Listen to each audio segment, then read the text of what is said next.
படம் நான் பார்த்துட்டேன். ஒரு மியூசிக்லாம் ரெடியாகிறதுக்கு முன்னாடி பார்த்தேன் நான். ஒரு மிட் நைட்டில் பார்த்தேன் அந்த படம். என்னோடய அசிஸ்டன்ஸோடு தான் அந்த படம் பார்த்தேன். பார்த்து முடிச்சதுக்கப்புறம் மிட் நைட் 2 மணிக்கு 2:30 மணி ஆகிடுச்சு படம் முடியும் போது. ஃபோன் பண்ணி அருண்கிட்ட பேசிலாம் முடிச்சதுக்கப்புறம் ஸ்ரீகணேஷ்க்கு ஃபோன் பண்ணேன். ஏன்னா எப்போவுமே ஒரு 3 மணிக்கு ஒரு டேரக்டர்கிட்ட வந்து அவங்க படத்தை பற்றி பேசுறதுன்னு ஒன்று இருக்குல்ல, அவங்க என்னவா இருப்பாங்கன்னு சொல்லி. அப்போ தான் ஸ்ரீகணேஷ் வந்து தூங்கி எழுந்த மாதிரியே பேசினாப்புல. அவன் எப்போவுமே அப்படி தான் பேசுவான்னு நமக்கு தெரியும்ல. அண்ணா சொல்லுங்கண்ணா அப்படின்னு ஆரம்பிச்சாப்புல. அப்படி கேட்குற ஒரு குரல்கிட்ட இந்த படத்தில் நம்ம ஏதாவது நம்ம என்ன நினச்சிட்டு இருக்கோம்னா, மனசுக்குள்ளே படம் நம்மளுக்கு முன்னாடியே காட்டுறாங்க அப்படின்னா அதோட குறைகளை சொல்கிறதுக்கு மட்டும்தான் நம்ம வந்து அதோட குறைகளை சொல்கிறதுக்கு மட்டும்தான் நம்மளை காட்டுறாங்கன்னு நினச்சிக்கிறோம் மனசுக்குள்ளே. நானும் அப்படி தான் நினச்சிக்கிட்டேன் போலக்கு அப்படின்னு சொல்லிட்டு ஏதோ பேச தோணுன அடுத்த செகண்டே நமக்கு தோணிடுச்சு, இந்த வண்ணதாசன் கவிதை கிட்ட நம்ம என்ன சொல்கிறது. ஏன்னா ஸ்ரீகணேஷை பார்த்தா எனக்கு எப்போவுமே வண்ணதாசன் கவிதை மாதிரி தான் தோணும். அவரோட கவிதைகளுக்கு ஒரு உருவம் இருந்தால் அதுதான் ஸ்ரீகணேஷ். அந்த கவிதைகள் எப்படி பேச ஆரம்பிக்குமோ அப்படி தான் அவர் பேசுவார். நான் அதுக்கு ஒன்றுமே சொல்ல. நிச்சயமாக இந்த படம் வந்து உங்களோட கேரியரோட உங்களோட என்ன சொல்கிறது, நீங்கள் யாருன்னு தேடக்கூடிய இன்னும் புதுசாக வரவங்களுக்கு நீங்கள் ஸ்ரீகணேஷ் யாருன்னு சொல்லக்கூடிய ஒரு படமாக இருக்கும். ரொம்ப சந்தோஷமாக இருந்துச்சு. ஏன் அப்படின்னா ஒரு படத்தை வந்து நம்ம எடுக்குது என்னென்னா, அது பார்க்குறவங்க எல்லாத்துக்கும் பிடிக்குமா, எப்படிலாம் கொண்டாடுவாங்களா, அது பரபரப்பாக போகுதா அப்படிலாம் இல்லாமல் பிடிச்சி மனசுக்கு பிடிச்ச ஒரு வேலையை செஞ்சுட்டு அதோட ரிசல்ட்டுக்காக வெயிட் பண்ணுறதுக்குல பிடிச்ச மாதிரி செஞ்சுட்டு அதை கொண்டு போய் ப்ரெசென்ட் பண்ணுறதுக்குல அது ஒரு பெரிய ஒர்க்கு. அந்த ஒர்க்கை பண்ணிவிட்டு ஒரு டைரக்டர் உட்காந்துக்கும் போது அது ஒரு தனி கெத்து இருக்குது. அந்த கெத்தோட ஸ்ரீகணேஷ் இருக்காரு. அந்த கெத்துக்காகவே இந்த படம் வந்து நிச்சயமாக உங்களுக்கு பேர் வாங்கி கொடுக்கும். அப்புறம் வந்து சித்தார்த் சார் சொல்லி ஆகணும். ஏன்னா நான் ஃபஸ்ட்டு ஒரு ஹீரோட வீட்டுக்குள்ளே போனோம்னா சித்தார்த் சார் வீடு தான். ஏன்னு கேட்கிங்கன்னா ஆச்சரியமாக இருக்கும். கட்டுரை தமிழ் முடிஞ்ச உடனே எங்களை கூப்பிட்டு சார் சொன்னார்ல, எங்களை கூப்பிட்டு பேசின ஒரே ஹீரோ அப்படின்னு சொன்னார்ல, நானும் சார் தான் அவர் வீட்டுக்குள்ளே போவோம். அப்போ சித்தார்த் சார் ஒரு படம் பண்ணுற மாதிரி இருந்துச்சு. அதுக்காக நாங்கள் காடு மலைன்னு ஏறி அலைஞ்சோம். கிட்டத்தட்ட வருஷ கணக்காக அலைஞ்சோம். அந்த படம் இன்னும் நடக்காமல் இருக்கிறது ஒரு பெரிய ஆச்சரியம் தான் எனக்கு. ஏன்னா அது படத்துக்கு 10 பாட்டு மியூசிக் போட்டே கொடுத்துட்டாரு. அந்த 10 மியூசிக் பாட்டில் ஆல்பத்தையும் கேட்டுக்கிட்டே நாங்கள் ஊட்டி கொடைக்கானல்னு ஒவ்வொரு மலையை ஏறி அணிஞ்சிட்டே இருப்போம். அவ்வளோ பாடி வச்சுருப்பார். அந்த பாட்டெல்லாம் கேட்டு போகும்போது எப்போ, ஏன்னா நம்ம வந்து பொம்மரிலாம் பார்த்ததுக்கப்புறம் நான் வந்து பாய்ஸு பொம்மரிலாம் பார்த்துட்டு சித்தார்த்தை பற்றி அவங்க பற்றி எனக்கு ஒரு மைண்ட் இருந்துச்சு. பட் ராம் சார் மீட் பண்ண போகும்போது தான் சினிமாவோட சென்ஸ் என்ன, ஒரு ஆர்ட் ஃபார்முக்குள்ளே எல்லா தளத்திலையும் யோசிக்கக்கூடிய இயங்கக்கூடிய ஒரு ஆளாக இருக்காரு அப்படிங்கிறது அப்போ தான் புரிஞ்சு. அந்த சாங்ஸ் கேட்கும்போது சார் ஒன்றுனா சொல்லுவார், பயங்கர டிஸ்டர்படாக வந்து பாட்டு பண்ணியிருப்பாங்க போல இருக்கா. ஏதாவது பாட்டு ஒவ்வொரு பாட்டோட எமோஷனலையும் சார் போட்டு கேட்டே இருப்பாங்க. அந்த பாட்டெல்லாம் எனக்கு நல்லா ஞாபகம் இருக்குது சார். நான் ஒரு ரிலீஸே ஆகாத ஒரு ஆல்பத்தை ரொம்ப நாள் கேட்டிருக்கோம்னா உங்கள் ஆல்பம் நிறைய நாள் நான் கேட்டுகிட்டே இருந்திருக்கேன். அதுல நிறைய பாட்டுகள் உடைய சத்தம் கேட்கும், நிறைய அதாவது ஃபுல் எமோஷனலாக இருக்கும் அந்த சாங்ஸ் எல்லாமே. ஒரு ஹீரோக்குள்ளே இவ்வளோ நாலேஜ், சினிமாவை பற்றி ஒரு நாலேஜ் இருக்குன்னு சொல்லி அவ்வளோ விஷயமா இருக்கும். அந்த ப்ராஜெக்ட் நடந்துச்சுன்னா நிஜமாவே அந்த ப்ராஜெக்ட்டுக்காக நாங்கள் அவ்வளோ வேலை பார்த்தோம். அது நடக்காமல் போனதில் ஒரு பெரிய வருத்தம் எனக்கு இப்போ வரைக்குமே இருக்குது. அது நடந்திருந்தால் ஊட்டியோட மூளை முடுக்கெல்லாம் நாங்கள் படம் பிடிச்சி காட்டியிருப்போம். ஏன்னா அந்த ஊட்டியோட கிட்டத்தட்ட மாதக்கணக்காக தங்கியிருந்து எல்லா மலை உச்சிகளுக்கும் நாங்கள் போய் அடைஞ்சோம். அதில் ஒரு சம்பவம் நடந்துச்சு, அதை சொல்லி ஆகணும். ஒரு பள்ளத்தாக்கை பார்க்கறதுக்காக நானும் ராம்சாரும் போயிருந்தோம். 2 பேர் மட்டும்தான் போயிருந்தோம். ரொம்ப தூரம் நடந்து போய் மலை உச்சிக்கு போயிட்டோம். உச்சிக்கு போய் ரொம்ப தூரம் அங்கேருந்து திருப்பி வரவே முடியாது, அவ்வளோ தூரத்துக்கு போயிட்டோம்.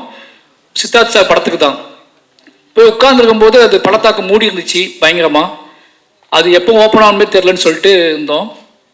சார் நான் சொன்னால் நம்ப மாட்டேங்க, சாயங்காலம் வரைக்கும் உட்காந்துட்டு இருந்தோம் 2 பேர். ஓப்பன் ஆகணும்னு சொல்லி ஓப்பனே ஆகலை. அது நாங்கள் 2 பேர் உட்காந்து வேறு கதைகள்லாம் பேசிட்டு திரும்பி வந்துட்டோம். அது மாதிரி தான் அந்த ப்ராஜெக்டும் என்னைக்காவது ஒரு நாள் ஓப்பன் ஆகும். அதுக்கப்புறம் team Devani ma'am, Sathkumar sir, Devani ma'am sir என்னை உட்காந்து பேசிட்டு இருக்கும்போது ராம் சார் கேட்டார், டேய் தேவானி மேம் அடிக்கடி ராமண்ணான்னு சொல்லுவார்ல, அது என்ன படம்டா மறந்துருச்சுடா அப்படின்னாரு. நான் பஞ்சதந்திரம், ஏன்னா நிறைய மிட் நைட்டில் வந்து அவர் பார்க்குற டிவிடி பஞ்சதந்திரம் தான் மைக்கில். அதில் உங்கள் காமெடி ஆகும்போது நாங்கள்லாம் பயங்கரமாக சிரிப்போம் அவர் கலாய்ச்சி. நாங்கள் ஏன்னா இப்போ ஜெயம் ரவி சார் கேட்டார், உங்கள் சார் ரொம்ப சாஃப்ட் ஆகிட்டார் அப்படின்னு கேட்டார். அவர் எப்பவுமே நைட்டு அசிஸ்டன்ட் டைரக்டரோட டிஸ்கஷன் இல்லாத நேரங்களில் ரொம்ப சாஃப்டாக இருப்பார். அப்படி நிறைய நாள் பேசி ஞாபகம் வச்ச ஹீரோயினா நீங்கள் இருக்கீங்க. ஏன்னா நிறைய ஹீரோயின்ஸ் பேர் அவருக்கு தெரியவே தெரியாது, மறந்துடுவார். ஆனால் உங்கள் நேம் வந்து உங்களை பார்க்கும்போதெல்லாம் வந்து அந்த ராமண்ணான்னு கிண்டல் பண்ணி உங்களை ஞாபகம் வச்சுட்டே இருப்பார். இப்போ உங்களை பார்த்தோன்னே அதை கேட்டார் என்கிட்ட. நிச்சயமாக எங்களோட எவர்கிரீன், எங்களோட மைண்டில் இருக்கக்கூடிய, நான் உங்களை பார்க்கும்போது எனக்கு ரொம்ப ஆச்சரியமாக இருந்துச்சு. ஏன்னா சிலவங்க விலகி நம்ம மைண்ட்லேருந்து விலகிடுவாங்க, எங்கேயாவது தூரமாக தெரியுவாங்க. நம்மளோட பால்ய கால ஹீரோயின்ஸ் வந்து திடீர்னு ரொம்ப தூரமாக தெரியுவாங்க. நீங்கள் இன்னும் பக்கத்திலேயே தெரியுறீங்க, அதுவே எங்களுக்கு ரொம்ப சந்தோஷமாக இருக்குது. சரத்குமார் சார் அதை பற்றி சொல்லி ஆகணும். சரத்குமார் பற்றி என்ன சொல்கிறது அப்படின்னு சார் பற்றி என்ன சொல்கிறதுனா, அவருக்கு நான் வந்து திருநெல்வேலின்னு ரொம்ப நாள் நடிச்சுட்டே இருந்தேன் சரத்குமார் சாரை பற்றி. ஏன்னா அவர் எங்கள் ஊர் மாதிரியே இருப்பார். அவர் இந்த படத்தில் நான் பார்க்கும்போது முடிவு பண்ணது என்ன அப்படின்னா, ஐயா படத்துக்கு அப்புறம் சரத்குமார் சார்கிட்ட வந்து ரொம்ப மைனூட்டாக அவர் மனசை பேச விட்டு இந்த படத்தை பண்ணியிருக்காரு. அவர் மனசு மட்டும் தான் பேசும், பாடி பேசவே பேசாது, உடம்பு அப்படியே இருக்கும். முழுக்க அவர் மனசை மட்டுமே பேச விட்டு ஆக்டிங் நடிப்பு வாங்கியிருக்காரு ஸ்ரீ கணேஷ். அது பயங்கரமாக வந்து ஒரு பாறாங்கல், ஏன்னா உடம்பு ஒரு பாறாங்கல் உள்ள மனசு மட்டும் பேசினா எப்படி இருக்கும், பாறாங்கல் மாதிரி இருக்காது அவரு. ஆனால் உள்ள ரொம்ப கனிவாக ஒரு பூ மாதிரி, பாறாங்களுக்குள்ள பூக்கள் இருக்குல்ல, சின்ன சின்ன பூஞ்சைகள் இருக்குல்ல, அந்த பூஞ்சைகள் பேசின மாதிரியான ஒரு தொனியில் இந்த படத்தோட ஆக்டிங்கை நீங்கள் வாங்கியிருக்கீங்க. எனக்கு அது ரொம்பவே பார்க்கும்போது பெரிய விஷயம். ஏன்னா ஒருத்தர் இவ்வளோ பிரம்மாண்டமாக தெரிகிறாரு, ஃப்ரேமில் பிரம்மாண்டமாகவே இருக்கிறாரு. அவரால் அவர் சவுண்டு விட்டால் அந்த சவுண்டே நமக்கு தெரியும். அது எதையுமே வர விடாமல் அவர்கிட்ட இருந்து ரொம்ப நுணுக்கமாக அழகாக இந்த ஆக்டிங்கை வாங்கினது நிச்சயமாக அவர் சூப்பராக பண்ணியிருக்காரு. சொன்னார்ல ஸ்ரீ கணேஷ் என்னன்னாலும் அவர் கேட்டதை வாங்கிடுவார்னு சொல்லி, அது மாதிரி நிச்சயமாக இந்த படம் வந்து அதை வேலை பார்த்த நிறைய பேர்த்துக்கு, அந்த முக்கியமாக அந்த சைட் பி அவங்க பேர் எனக்கு தெரில, இப்போ தான் சொன்னாங்க அவங்க. அந்த கேரக்டர் எனக்கு ரொம்ப பிடிச்சிருந்துச்சு. ஃபஸ்ட்டு எனக்கு பிடிச்ச கேரக்டர் அந்த கேரக்டர். எங்கே அந்த கேரக்டர் அனாதையாக விட்டுருவாவோ அப்படின்னு சொல்லிட்டு ரொம்ப பயந்துகிட்டே இருந்தேன் நான். ஏதோ அது போன போக்கில் போயிடுமோன்னு பயந்துகிட்டே இருந்தேன். திருப்பி அதோட என்ட்ரியும் திருப்பி அந்த கேரக்டர் வந்து ஒரு அந்த வீடு எப்படி இருந்துச்சுன்னா, எனக்கு அந்த வீட்டில் இருக்கவங்க யாருமே வேற மாதிரி ஒரு உலகத்துல இருந்து ஆட்கள் என்ட்ரி ஆகாத வீடு மாதிரியே இருந்துச்சு. அவங்களாவே அங்கேயே வாழ்ந்துட்டு இருக்க மட்டுமே இருக்காங்களே, இந்த வீட்டுக்குள்ள வேற யாராவது ஒருத்தவங்க உள்ள வந்தால் அந்த வீடு எப்படி இருக்குன்னு யோசிச்சுட்டே இருக்கும்போது ஸ்ரீ கணேஷ் கரெக்டாக அப்படி ஒரு பொண்ணு அந்த கேரக்டர் உருவாக்கி அந்த வீட்டுக்குள்ள அனுப்புனாரு. இப்படி எல்லாரும் சேர்ந்து உள்ள வரும்போது அந்த வீடு இன்னும் நிறைவாக மாறணும்னு இருக்குல்ல, அந்த இடத்துல அந்த கேரக்டர் உள்ள வந்த உடனே எப்பா நிம்மதி ஆயிடுச்சுப்பான்னு எனக்கு தோணுச்சு இந்த படம் பார்க்கும்போது. ஒருவேளை அந்த கேரக்டர் அந்த வீட்டுக்குள்ள வராமலே இருந்திருந்தா ஒருவேளை எனக்கு நிறைவாயிருக்குமான்னு எனக்கு தெரியல. அது முதல்ல அந்த கேரக்டர் நீங்கள் அந்த வீட்டுக்குள்ள கொண்டு வந்து அந்த வீடையும் அடைவதற்கு அந்த கேரக்டர் முக்கியமான பங்கு வகிச்சு நீங்கள் காட்டினது இருக்குல்ல, அந்த திராணி இருக்குல்ல, அதுக்கே ரொம்ப சல்யூட், ரொம்ப நன்றி. எல்லாருமே ரொம்ப நல்லா பண்ணியிருக்காங்க. கேமரா, மியூசிக், நான் மியூசிக்கில் இன்னும் படம் பார்க்கல, ட்ரெய்லர் மியூசிக் பார்த்தேன், ரொம்ப சூப்பர். கடைசியாக என்னோட நண்பர் அருண் விஸ்வா, நான் ரொம்ப நேரம் பேசுறதுக்கு ஒரே காரணம் என்ன அப்படின்னா, இன்னும் அவருக்கு நாங்கள் எதுவுமே செய்யலை ஒரு டைரக்டர் ஆனதுக்கப்புறம். ஏன்னா அவருக்கு எனக்கு நிறைய செஞ்சுருக்காரு. நினச்சி பார்க்கும்போது ஒரு பெரிய பயணமாக தான் இருக்கும், எமோஷ்னலான ட்ராவலாக தான் இருக்குது. பெரியரும் பெருமாள் கதையை தூக்கிக்கிட்டு என் கூட ட்ராவல் பண்ண, எப்படி என் லைஃப்பில் ராம் சார் அப்படிங்கிறது என்னோட அடையாளமும் என்னோட பெரிய என்ன சொல்கிறது, என்னோட ஒரே ஒரு தூண் அப்படின்னு சொல்லிட்டு இருக்கணும். அது மாதிரி அருண் விஸ்வா ரொம்பவே முக்கியமான, என் வாழ்க்கையில் முக்கியமான ஒரு மனிதர். இன்னும் நினச்சி பார்க்கவே முடியாத உதவிகள்லாம் பண்ணியிருக்காரு. நிறைய அலுவலகங்கள், கிட்டத்தட்ட ஒரு 50 ஆஃபீஸ்க்கு நாங்கள் போயிருப்போம் பெரியம்மாள் ஸ்கிரிப்டை தூக்கிட்டு. நிறைய ஹீரோக்களை தேடி போய் நான் கதை சொல்லியிருக்கேன், அது நடக்கலை. நிறைய விஷயங்கள் நான் பண்ணியிருக்கேன், ஆஃபீஸாக போய் அலைஞ்சிருக்கோம், பண்ணியிருக்கேன், இப்போ நடக்கலை. எனக்கு மேரேஜ் ஆகி ஒரு 10 days கழிச்சு ஒரு ஃபோன் வருது. நான் போகாத ஒரு ஹீரோ கால் பண்ணுறாரு, கதிர். எனக்கு வந்து அவனாவே கால் பண்ணுறான். கதிர் கால் பண்ணி உங்கள்கிட்ட அருண் விஸ்வா ஒரு நல்ல கதை இருக்குன்னு சொன்னார் அப்படின்னாரு. எனக்கு ரொம்ப ஆச்சரியமாக இருந்துச்சு. சரிங்க, இப்போ தான் மேரேஜ் ஆகிருக்க ஒரு 10 days கழிச்சு தாங்க நான் வருவேன் அப்படின்னு சொன்னேன். அதுக்கப்புறம் கால் பண்ணுங்க பேசுகிறேன். ஏன்னா நான் ரொம்ப டயர்டாக இருந்தேன். திருப்பி 1 month கழிச்சு திருப்பி கதிர் கால் பண்ணாப்புல, மீட் பண்ணலாம். அப்படி மீட் பண்ணால் அந்த நாள்லேருந்து அது பெரியம்மாள் தொடங்கிடுச்சு. அதுக்கு முன்னாடி பெரியம்மாளை தூக்கிக்கிட்டு அலைஞ்ச அவர் என்னோட ஸ்கிரிப்ட் புக் கையில் வச்சுக்கிட்டு என் கூடவே உட்காந்து அலைஞ்சது. அவர் ஈராஸில் வேலை பார்த்தாரு, அவர் வேலை பார்க்குற இடத்துக்குலாம் கூட்டிகிட்டு போனார், பெரிய பெரிய ஆட்கள் அலுவலகத்துக்குள்ள கூட்டிகிட்டு போனார். என்னென்னமோ பண்ணி இந்த படம் வந்துடணும், இந்த படம் வெளியே வந்துடணும் அப்படின்னு சொல்லிட்டு ரொம்ப மாரி செல்வராஜ் டைரக்டர் ஆக்கணும்னு ஆசைப்பட்ட 2வது ஜீவனாக இருந்தார். ராம் சார் இருக்காருன்னா ராம் சாருக்கு அடுத்து அருண் விஸ்வா வந்து எப்படியாவது மாறி டைரக்டர் ஆக்கிடணும் அப்படின்னு சொல்லிட்டு. ஏன்னா அவ்வளோ இன்னும் சொல்லப்போனால் ரொம்ப கரெக்டாக ஓப்பனாக சொல்லணும்னா, எனக்கு சினிமாவுக்குள்ளே ராம் சாரை தாண்டி ஒருத்தர் ரிலேஷன்ஷிப்பாக கிடச்சிச்சு. நம்ம நம்ம டோனில் இல்லாமல் சார் சொன்னார்ல பணக்காக போய் டோனில் இருப்பார்னு சொல்லி அப்படி ஒருத்தர் நம்மகிட்ட பேசுகிறாரு அப்படிங்கிறது பெரிய ஆச்சரியமாக இருந்துச்சு. அவர் என்னை நம்பி செல்வம் கூட்டிகிட்டே அலைஞ்சார். ஒருவேளை அருண் மாதிரியான மனிதர்கள் சந்தித்து என்னை கூட்டிக்கிட்டு அலையலாம் நான் சீக்கிரமாக டைரக்டர் ஆகி பண்ணேன்னு எனக்கு தெரியாது. அவ்வளோ நம்பிக்கையோடு என்னை எல்லா அலுவலகத்துக்கும் கூட்டிகிட்டு போய் அவர் நீங்கள் நான் டைரக்டராக இருக்கேன்னா அது முக்கியமான பங்கு, அவனோட பங்கு அது முக்கியமான ஒரு பங்கு, அது என்றைக்குமே மறக்க முடியாது. நான் இப்போவும் நினச்சிட்டே இருப்பேன். எனக்கு திங்மி சந்தோஷத்தை கூட நான் சொன்னேன், எனக்கு அருண் வந்து ஒரு பெரிய எமோஷ்னல், அதை எப்படி வெளிக்காட்டுறதுன்னு தெரியல. எந்த மாதிரி இடத்துல எந்த மாதிரி மேடைகளில் எந்த மாதிரி நடக்கும்னு தெரியல. நிச்சயமாக இன்றைக்கி அவர் ப்ரொடியூசராக இருக்கேன், நான் டைரக்டராக இருக்கேன். நிச்சயமாக நானும் அருணும் வந்து படம் பண்ணாமல் அது சாத்தி அடைய அது அந்த படம் பண்ணுற நாள் 2 பேருமே அவர் ப்ரொடியூசர் நான் டைரக்டர்னு ஒரு படம் பண்ணுவோம்ல. அதனால் அருணுக்கு வந்து எப்போ ஃபோன் பண்ணாலும் எனக்கு பயங்கர கூச்சமாகவே இருக்கும். என்னடா கமிட்மெண்ட் பண்ணி வச்சிட்டோமே, அருண் கால் பண்ணுறாப்புலே, அருண் ப்ரொடியூசர் ஆகிட்டாப்புலே அப்படின்னு சொல்லி நிறைய நாள் வருத்தப்பட்டிருக்கேன். நம்ம ஏட்டிக்கு இப்படி பதில் சொல்கிறோம், அருண் அவங்க கூட கமிட்மெண்ட் இருக்குது, இவங்க கூட கமிட்மெண்ட் இருக்குன்னு சொல்கிறோம்.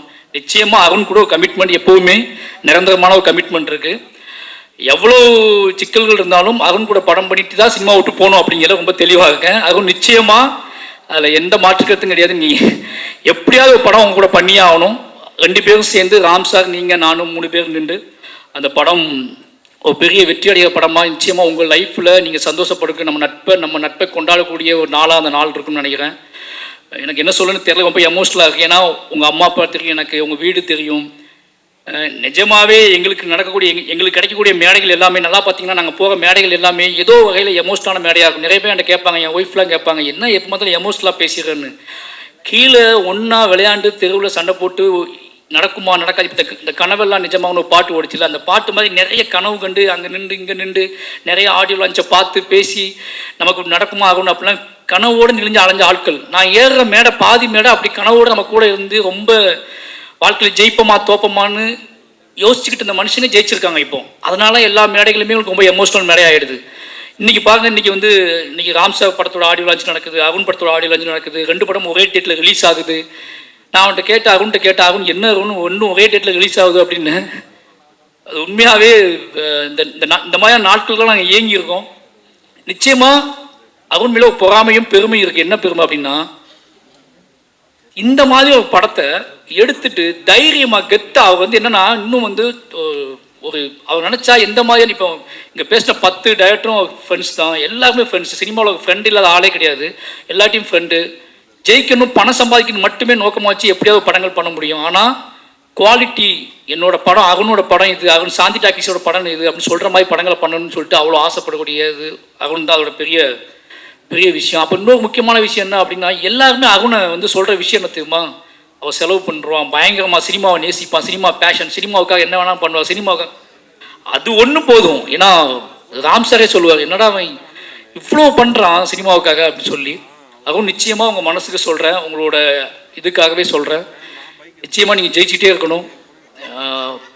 இந்த திருப்பிகை படத்தை பற்றி சொல்லணும் அப்படின்னா, அன்றைக்கி நைட் என் ஒய்ஃபே அவங்களோட படம் பார்த்தாங்க. நான் எமோஷனல் ஆனதை விட என் ஒய்ஃப் அதிகமாக எமோஷனல் ஆனாங்க. ஏன்னா எனக்கு நான் பிறக்கும்போது ஒரு ஓட்டு வீடு இருந்துச்சு, கிராமத்தில் சொந்தமாக எனக்கு ஓட்டு வீடு இருந்துச்சு. கண்ணை முழிச்சு பார்க்கும்போது மேலே ஓடு தெரிஞ்சிச்சு, அந்த ஓடு என்னோடதாக இருந்துச்சு, அந்த நிலம் என்னோடதாக இருந்துச்சு. ஆனால் என் மனைவிக்கு அப்படி இல்லை. அவங்க ரொம்ப கண்ணீர் விட்டு அழுதாங்க. இந்த படத்தில் நிச்சயமாக நான் பேசுகிறத விட அவங்க தான் வந்து பேசியிருக்கணும். ஏன்னா இந்த படத்தோட முழு எமோஷனலும் அவங்ககிட்ட தான் இருந்துச்சு. எனக்கு ரொம்ப ஆச்சரியமாக இருந்துச்சு. 2 மணிக்கு அவங்க பயங்கரமாக 3 மணிக்கு அவங்க பயங்கரமாக அழுதாங்கன்ட்டு. அவங்க அழும்போது தான் தெரிஞ்சு இந்த படம் எவ்வளோ பெரிய தாக்கத்தை ஏற்படுத்திருக்குன்னு சொல்லி. கிட்டத்தட்ட அவங்க வந்து பேசிக்கணும்னு ஆசைப்பட்டேன், தவிர்க்க முடியாது சொல்லலாம், அவங்க வரல. ஏன்னா அவங்க இன்றைக்கி அவங்களுக்கு முதல் சொந்த வீடாக போனது, நாங்கள் கல்யாணம் ஆகி போனது அவங்க சொந்த வீடு, அவங்க வாழ்ந்த சொந்த வீடு. அது வரைக்கும் அவங்க சொந்த வீட்டில் இருந்தது கிடையாது. நாங்கள் காதலிச்சுட்டு இருக்கும்போது, நான் ஏன் ரொம்ப நேரம் பேசணும் சொல்லிடுறேன், முதல்ல நான் அருணுக்காக பேசுனதுக்காக பேசுகிறேன். நாங்கள் காதலிச்சுட்டு இருக்கும்போது அவங்க ஒரு 4-5 வீடு மாறிக்கிட்டே இருப்பாங்க. நான் தான் திங்ஸ்லாம் தூக்கிட்டு போயிட்டே இருப்பேன். அவங்க ரொம்ப டிஸ்டர்படாக இருக்கும். லவ் பண்ண பையன் வீட்டுக்கு வந்திருக்கான், அவனுக்கு நம்ம வேலை கொடுத்துட்டே இருக்குமே, இந்த வீட்டை காலி பண்ண சொல்லிட்டாங்க, நீ வரதுனால வீட்டை காலி பண்ண சொல்லிட்டாங்க, ஒரு பையன் வந்துக்கிட்டே இருக்கான், வீட்டை காலி பண்ண சொல்லிட்டாங்க அப்படின்னு சொல்லி திருப்பி நாங்கள் வீடு தேடி அடைவோம். அந்த வீட்டுக்கு நான் தான் திங்ஸ் தூக்கிட்டு போவேன். பரியேறும் பெருமாள் கமிட் பண்ணியதுக்கு அப்புறம் கூட, பரியேறுமாள் ஷூட்டிங் முடிஞ்சதுக்கப்புறம் கூட நான் வந்து ரிலீஸ் ஆகுக்கு முன்னாடி சேலம் மாநகரத்தில் நான் வீடு தேடி அலைஞ்சிருக்கேன், திங்ஸ் எல்லாம் தூக்கிட்டு அலைஞ்சிருக்கோம். அவங்க கூடயே நான் வீடு தேடி கிட்டத்தட்ட 6-7 வீடு மாறிக்கிட்டே இருந்தேன் அப்படி பரியேறுமாள் ரிலீஸ் ஆகிற வரைக்கும். அதுக்கப்புறம் சென்னை வந்து நான் டைரக்ட் ஆனதுக்கப்புறம் வீடு தேடி அலைஞ்சிட்டே இருந்தோம். அப்போ தான் எனக்கு புரிஞ்சிச்சு அவங்க ரொம்ப எமோஷனல் ஆவாங்க, எவ்வளோ சொந்த வீடு வாங்கன்னு சொல்லிட்டே இருப்பாங்க. எனக்கு சொந்த வீடை பற்றி கவலையே இருந்தது கிடையாது. ஏன்னா நான் ராம்சா கூட இருந்தவன், எனக்கு எல்லாமே ஒரே மாதிரி ஃபீல் ஆகும். எனக்கு வந்து சொசைட்டியோட சமூகம் என்னை எப்படி நடத்துது, சமூகம் என்ன இன்ட்ராக்ட் பண்ணுது, எனக்கு வெளி உலகம் தான் தெரு என்னை எப்படி நினைக்குது அப்படின்னு தான் நான் ரொம்ப மைண்ட் செட்டாகவே இருப்பேன். என் வீட்டுக்குள்ளே நான் எப்படி இருந்தேன்னு நான் யோசிச்சதே கிடையாது. என் வீட்டுக்குள்ளே நான் பயங்கரமாக அது ஒரு ஃபீலாகவே இருந்தது கிடையாது.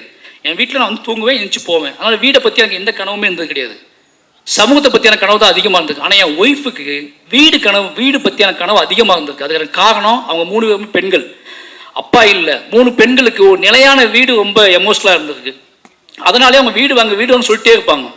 பெரியம்மாள் ஹிட்டான உடனே எதை பற்றி யோசிக்காமல் ஒரு வீடு வாங்கிட்டு அப்படின்னு சொன்ன உடனே கர்ணன் முடிச்சுடும் அவங்க சொந்த வீடு வாங்கி கொடுத்துட்டேன். நான் அந்த வீட்டை தான் இப்போ இருக்கோம். எனக்கு நான் யோசிச்சு பார்க்கும்போது இது ஒரு பெரிய விஷயமா. நான் அந்த வீட்டை பார்க்கறதுக்கும் போகல, அந்த வீட்டை பற்றி எதையும் யோசிக்கவும் போகல. வீட்டை பார்த்தோம், இது இப்படி ஆகணும், இது எப்படி ஆகணும்னு எதுவுமே யோசிக்கலை. வீட்டை வாங்கி வாழ்ந்துட்டோம். அதுக்கப்புறம் தான் கொஞ்சம் கொஞ்சமாக ரெடி பண்ணும்போது தான் தெரிஞ்சு வீடு எவ்வளோ முக்கியமான விஷயம் அப்படின்னு தெரிஞ்சு. எனக்கு அது தெரியவே இல்லை. பட் திருபிகேச்கே படம் பார்த்துட்டு அவங்க ரொம்ப நேரமாக அழுதுட்டு இருந்தாங்க. ரொம்ப நேரமாக அழுதுட்டு இருக்கும்போது காரணம் என்னன்னா, இப்போ யோசிச்சுப்பாரு, சரத்குமார் சார் வந்து அப்பா இருக்காரு, அப்பா அவங்க தூண் மாதிரி இருக்காரு.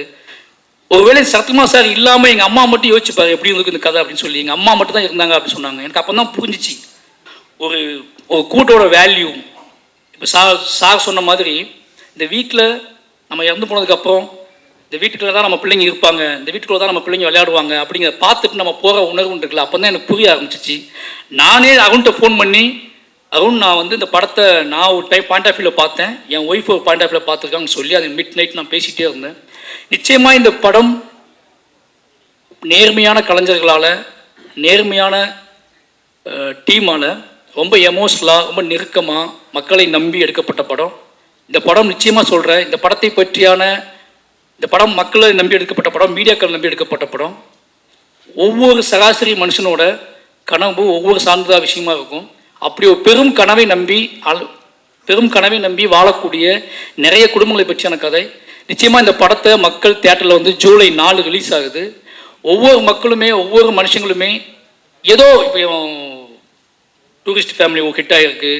எனக்கு மெட்ராஸ் மேட்னி ரொம்ப தாமதமாக தான் பார்த்தேன். மெட்ராஸ் மேட்னி வந்து எனக்கு அது எப்படி இன்னும் பெருசாக போக வேண்டிய படம். ஏன்னா எனக்கு அவ்வளோ ரொம்ப எமோஷனலாக பிடிச்சி அந்த படம். அதை மாதிரி இந்த படம் வந்து ஒரு மிகப்பெரிய வெற்றி படமாக அமையணும். எனக்கு அது மட்டும் தான் பெரிய ஆசை. ஏன்னா இந்த படம் அத்தனை விஷயங்களையும் இந்த படத்துக்குள்ளே இருக்குது. அதுக்கு ஒரே ரீசன் என்னன்னா, இந்த படம் உண்மையாக இருக்குது, உண்மையாகவே எடுக்கப்பட்டிருக்கு. அத்தனை பேர் மனசுக்குள்ளே இருந்தும் ஸ்ரீகணேஷ் பேச முயற்சி பண்ணியிருக்காரு. இப்போ தேவானி மேம் சொன்னாங்கல்ல, நான் நிஜமாக மேம் படம் பார்த்துட்டு இருக்கும்போதே தேவானி மேம் எந்த பாயிண்டில் பேச போவாங்கன்னு பார்த்துட்டே இருந்தேன். நீங்கள் பேசவே மாட்டீங்க படத்தில், எந்த இடத்துல நீங்கள் பேச போகிறீங்கன்னு பார்த்துட்டே போனாங்க. ஒரு 4-5 இடத்துல தான் நீங்கள் பேசுகிறீங்கன்னு நினைக்கிறேன். அந்த 4-5 இடத்துல பேசும்போது பூ பூக்கிற மாதிரி இருந்துச்சு அந்த வீட்டுக்குள்ளே. நீங்கள் பேசுகிற பாயிண்ட் தான் அந்த வீட்டுக்குள்ளே பூ பூக்குது. நீங்கள் ஒவ்வொரு டைம் பார்த்தீங்கன்னா நீங்கள் எப்போ பேசுகிறீங்களோ அந்த இடத்துல தான் அந்த பாட்டோட மியூசிக்கே மாறுது. அந்த நீங்கள் பேசின உடனே மியூசிக் மாறிடுது. நான் பார்த்த விஷயம்ல நீங்கள் பேசுகிற தொனியில் அந்த இடம் மாறிடுது. ஒரு சித்தார்த் சாரோட ஆக்டிங், நான் சொன்னேன் சித்தார்த் சாரை வந்து இந்த படம் கதை தெரியும் போது நான் சொன்னேன், சித்தார்த் சாரை வந்து ஜீனியஸ் இல்லை, அவருக்கு இங்கிலீஷ் தெரியல, அவரை வந்து இதெல்லாம் ஒத்துக்குவாங்களா, ஒரு மிடில் கிளாஸ் பையனாக ஒத்துக்குவாங்களான்னு கேட்டேன். சார் நம்ப வச்சுருக்கீங்க. நீங்கள் ஒரு இன்டர்வியூவில் போய் உட்காந்து யோசிச்சுட்டு இருக்கும்போது நான் பார்த்துக்கிட்டே இருந்தேன். நேரம் ஆக ஆக ஆக நீங்கள் வீடுகள், அதாவது என்ன சொல்கிறது, இது வரைக்கும் நுழையாத வீடுகளுக்குள்ளே நுழைஞ்சி அந்த வீட்டுக்குள்ளே இருந்து பேச ஆரம்பிக்கிறீங்க.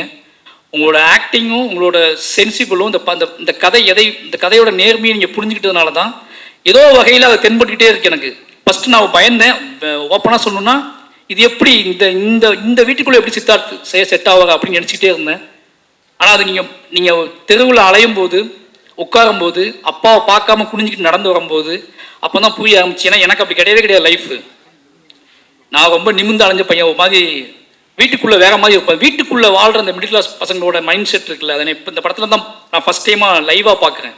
எனக்கு அப்படி இருந்ததே கிடையாது. எங்கள் வீடு திறந்தே கிடக்கும், வாசலும் கிடையாது, முன்பக்கம் கிடையாது, பின்பக்கம் கிடையாது. இப்படி அடைப்பட்ட வீட்டுக்குள்ளே எனக்கு ஒரு சீன் போதும் சார். அந்த வீட்டு ஓனர்கிட்ட பேசுகிற ஒரு சீன் போதும் எனக்கு. அது ரொம்ப ரொம்ப டிஸ்டர்ப் பண்ணிச்சு என்னைய. ஏன்னா ராம் சார் நானும் நிறைய ஓனர்கிட்ட அப்படி கஷ்டப்பட்டுருக்கோம். தூக்கிட்டு அலைஞ்சிக்கிட்டே இருப்போம். பில்டிங் தூக்கிட்டு ஒரு பாட்டு சத்தமாக வந்துச்சுன்னா மறுநாள் காலம் கதை தட்டிடுவாங்க.